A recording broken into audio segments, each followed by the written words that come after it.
What has working in city government taught you about best practices for running a city? Every city wants to do things in a way that best affects them. But they also don't want to recreate the wheel. Other cities have been challenged with some of the same issues. And so what I learned over time is that you can look at these other examples. In a lot of places, you find out what worked and what didn't. In Portland, in Denver, Santa Fe, New Mexico. Maybe the issue's been addressed in Binghamton, New York, or in Scranton. Maybe there was some aspiring mayor in North Carolina or South Carolina. I think there was a couple in the Carolinas who've been very, very aggressive about tackling issues that are facing cities today. And they set the path. They're actually innovating in this new discussion of how we're going to work with cities and how we're going to influence the best from cities.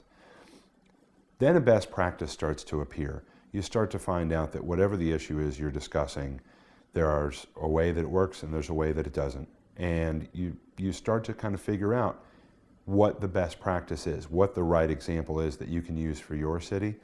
And then you try it and you do your best and you use all the smart power that you have, not only in your city government, but if you really are a good municipality, if you're really a good local government, you reach out to the community too and you get the talent that you have locally to help you implement some of these policies.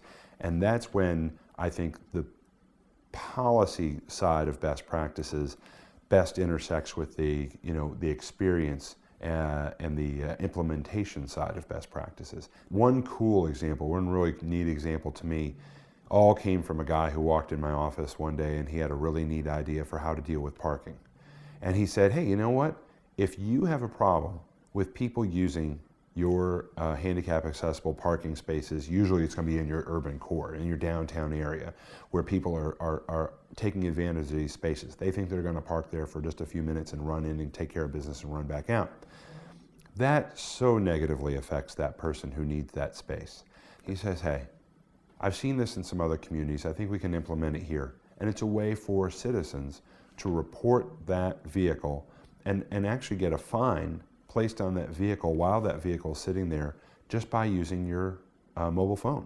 You take a picture of it, you send it in, you do a little GPS tag, and all of a sudden that car gets hit with a fine just sitting there, not even knowing they're getting a tag. They may not even have a ticket when they come out, but they're going to get a ticket in the mail because the authorities now have a picture that includes their license plate. And so they're going to get a ticket in the mail, and that's probably going to keep them from ever doing it again. And of course, just launching a program like that would get the kind of publicity that would probably scare the bejesus out of people so that they would never park in those spaces. It's a really smart idea.